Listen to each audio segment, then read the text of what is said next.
মানুষের গল্প নয়, শুধুমাত্র অনন্তলাল সিংহর গল্প নয়।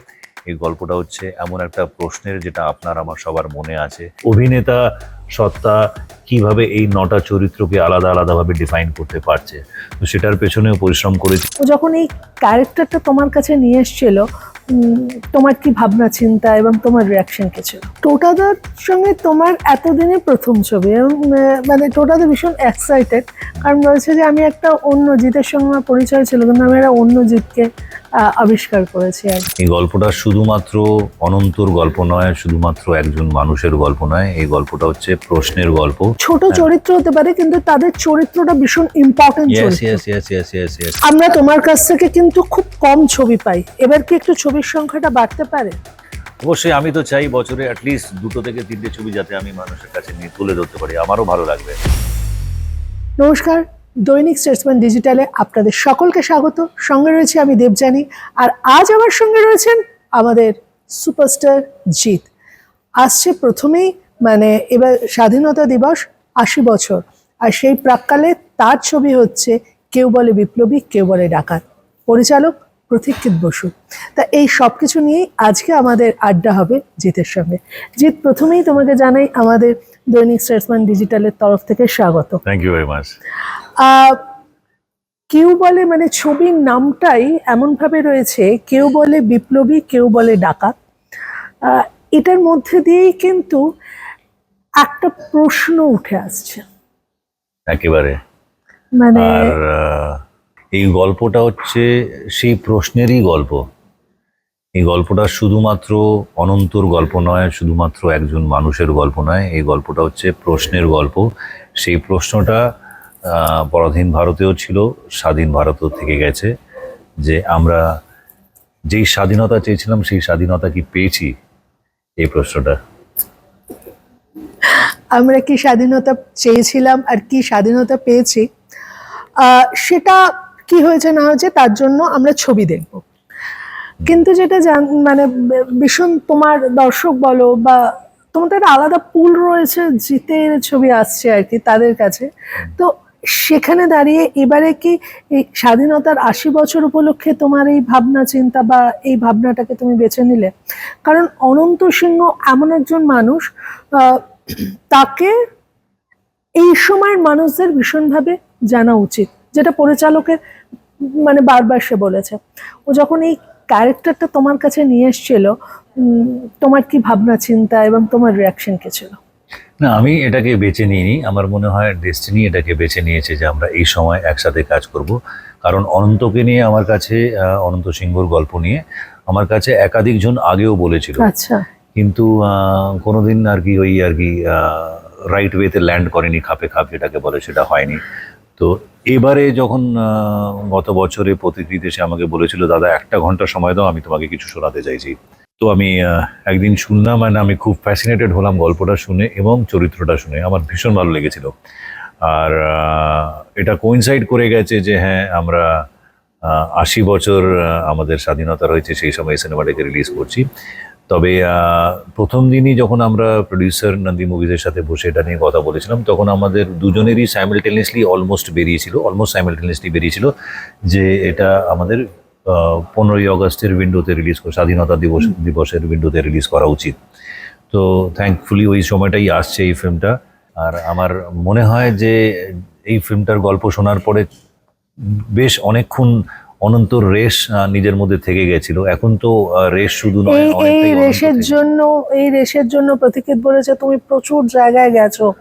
মানে এমনিতেই আমরা তোমার অনেকগুলো লুক, অনন্ত সিংহর যে জীবন যাপন যেভাবে ছিল সেটা আমরা যেমন জানতে পারবো বা সেটা তো এইটার জন্য তুমি বহু জায়গায় মানে খুব পরিশ্রম করতে হয়েছে, পার্টিকুলার এই ছবির জন্য। থ্যাঙ্কফুলি আমাদের ম্যাটেরিয়ালটা অনেকদিন আগেই হাতে পেয়ে গেছিলাম, যার ফলে 3-3.5 মাসের মতন সময় পেয়েছিলাম যাতে আমি প্রিপেয়ার করতে পারি। আর আমি তো অন্য কিছু বিশেষ করছিলাম না, এই সিনেমাটাই করছিলাম বলে আমি পুরোটা মন দিয়ে এটাতে সময় দিতে পারছিলাম। আর যেহেতু এত চ্যালেঞ্জিং একটা ক্যারেক্টার, একদমই তাই, এত ফ্যাসিনেটিং একটা ক্যারেক্টার, এত ইন্সপায়ারিং একটা ক্যারেক্টার, সেই ক্যারেক্টারটাকে ফুটিয়ে তোলার সুযোগ যখন পেয়েছি আর যখন সময়ও পাচ্ছিলাম, তখন আমার মনে হলো এটার ভালো উপয়োগ করা উচিত, সময়ের ঠিকঠাকভাবে এটাকে ইউটিলাইজ করা উচিত। তো তো আশা করি যে ওই 9টা চরিত্র সিনেমার মধ্যে আছে, জেনারেলি এই সুযোগটা পাওয়া যায় না যে একটা সিনেমার মধ্যে এতগুলো চরিত্র প্লে করার। তো সেটা যখন সুযোগ পেয়েছি তখন আমার দায়িত্বের মধ্যে ছিল যে অভিনেতা সত্তা কিভাবে এই 9টা চরিত্রকে আলাদা আলাদাভাবে ডিফাইন করতে পারছে। তো সেটার পেছনেও পরিশ্রম করেছি। বিসাইড দ্যাট মেকআপ আর্টিস্ট আর কস্টিউম ডিজাইনার সঞ্চিতা আর সোমনাথ কুন্ডু যেভাবে পার্টিসিপেট করেছে, তাছাড়া আমারও কাজ ছিল অ্যাজ অ্যান অভিনেতা এটাকে আলাদা আলাদা ডিভাইডেড একটা আর্ক দেয়া। আর এটা ছুরি খেলা, লাঠি খেলা, এগুলো কোথায় হয়েছিল প্রিপারেশনটা? এটা বোম্বেতে হয়েছিল, হ্যাঁ আমরা বোম্বেতে কিছুদিন করেছিলাম, বাট তারপরে আমার একটু শোল্ডার ইনজুরি হয়ে গেছিল, আচ্ছা, বলে সেটাকে আর কন্টিনিউ খুব একটা করতে পারিনি। এবং আমাদের ফাইট মাস্টার প্রথমে যে থাকার কথা ছিল সে ছিল স্টান্ট শিবার ছেলে, আচ্ছা, তার থাকার কথা ছিল, বাট সে তখন ওইভাবে ফাইটগুলো ভেবেছিল, ওইভাবে ডিজাইন করেছিল। বাট থ্যাঙ্কফুলি আমরা স্টান্ট শিবাকে পেয়ে আমার মনে হয় খুব ভালোই হয়েছে, কারণ স্টান্ট শিবা ওই পিরিয়ড পিসের সাথে কানেক্টও করতে পারছিল, স্বাধীনতার আগের পিরিয়ড পিসটা, সেই সময় কিভাবে মারপিট হওয়া উচিত, কিভাবে অ্যাকশন হওয়া উচিত, সেই সমস্ত জিনিসগুলোকে যেভাবে ক্যাপচার করেছে আমরা ভীষণ এনজয় করেছি সেটাকে। আমাদের মনে হয়েছিল যে ভালোই হয়েছে যে স্টান্ট শিবা এসে, ওনার ম্যাচুরিটিটা দরকার ছিল এই ছবির এই জন্য, ব্যাকড্রপের জন্য, এই ধরনের ফিল্মের জন্য। অনন্ত সিংহ ক্যারেক্টারটা আর অন্য কোনো নতুন ক্যারেক্টারের সঙ্গে নয়, মানুষের মানে ওয়েতে কোথাও একটা অনন্ত সিংহ পোট্রে করা আছে। এখনকার মানুষ অনন্ত সিংহকে দেখেননি, কিন্তু তার কাজ বা সেইটা তুমি কিভাবে মানে এই এইটা ফুটিয়ে তোলা, একটা জীবন্ত চরিত্র নিয়ে কাজ করা, এটার জন্য একটা আলাদা চ্যালেঞ্জ যেটা তুমি বললে, সেটা তুমি কিভাবে আর কি মোকাবেলা করলে এটার জন্য? দেখো আমার খুব বেশি আমি যখন শুনেছিলাম আমার মনে হয়েছিল যে এটা ভীষণ চ্যালেঞ্জিং একটা ক্যারেক্টার।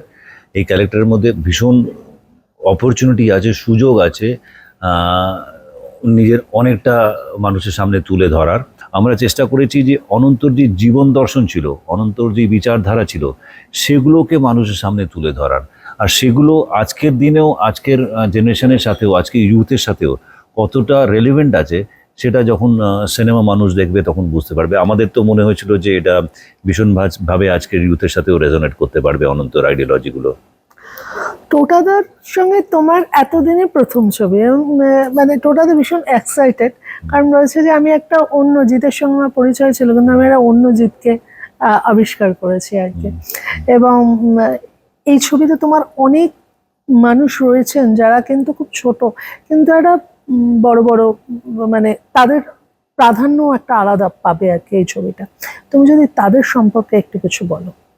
না, ছোট বড় আমি বলবো না, Tota is almost a parallel hero in the film.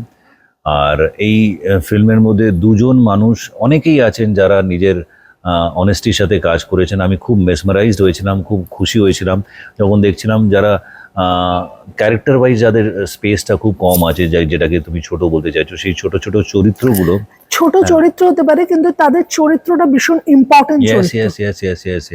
তো এরকম অনেকগুলোই ক্যারেক্টার আছে, তারা নিজের ওই বিশ্বাস রেখে কাজ করেছেন যে তারা একটা মানুষের গল্প বলছেন, সেই মানুষটাকে পৃথিবী দেখেছে। এটা কোনো ফিকশনালাইজ ক্যারেক্টার নয়, এটা রিয়েল ক্যারেক্টার, রিয়েল লাইফের মানুষের ক্যারেক্টার। সেই মানুষের গল্পের ব্যাপারে, সেই মানুষের যাত্রার ব্যাপারে অনেকেই অল্প হলেও জানতেন। তো তারা সবাই সেই বিশ্বাসটা রেখে যে হ্যাঁ আমরা অনন্তর লাইফটাকে সামনে তুলে ধরার জন্য তাকে কিভাবে পুশ দেওয়া দরকার আছে, তাকে কিভাবে ব্যাকিং দেওয়া দরকার আছে, বিভিন্ন চরিত্র তারা সবাই সেই অনেস্টির সাথে করেছে। আমার খুব ভালো লাগছিল সেটা দেখে। এবং টোটা is very kind with his words বলে আমার ব্যাপারে এইভাবে বলছে, বাট আমি বলবো যে দুজন মানুষ সারপ্রাইজ করবে এই সিনেমাতে। সেটা হচ্ছে, এক হচ্ছে পথিকৃৎ বসু ডিরেক্টর, যাকে নিয়ে আমি বিভিন্ন রকমের কথা চারিদিকে শুনেছি কাজ শুরু করার আগে, আর আজ অব্দিও শুনে আসি। আমি মানুষকে বলি যে যাও এই সিনেমাটা যখন দেখবে, পথিকৃৎ তোমাদেরকে সারপ্রাইজ করবে। আর একটা মানুষ সারপ্রাইজ করবে, সেটা হচ্ছে টোটা। টোটা is phenomenal in the film. এরকম মানে তো খুব সুইটলি বললে যে প্রতীকের সম্বন্ধে আমি অনেক কিছু শুনি। প্রতীকের এমন একজন পরিচালক যার কিন্তু মোটামুটি সব হিরোদের সঙ্গে, যাদের লোকে স্বপ্ন থাকে যাদেরকে নিয়ে কাজ করব, তাদের সবাইকার সঙ্গে কিন্তু বেশ কিছু কাজ হয়ে গেছে। হ্যাঁ হ্যাঁ হ্যাঁ, এবং তো আমরা বলি যে জিতের সঙ্গে তোর কাজ হয়নি, তো জিতের সঙ্গে এবার ফাইনালি সেটাও তোর হয়ে গেল। আর মিঠুনদার ছেলে বলেই আমরা ওকে বলি আর কি। ওর জন্য definitely Bangla industry point of ভিউতে যদি বলা হয় তো মোরলেস একটা ফুল সার্কেল সার্কেল কমপ্লিট হয়ে গেল। সার্কেল কমপ্লিট হয়ে গেছে। এবার দেখা যাক এই সার্কেলটা কোথায় গিয়ে কমপ্লিট করার সময় কোন নোটে কমপ্লিট করছে, সেটা তো 14 তারিখের পরে ডিসাইড হয়ে যাবে।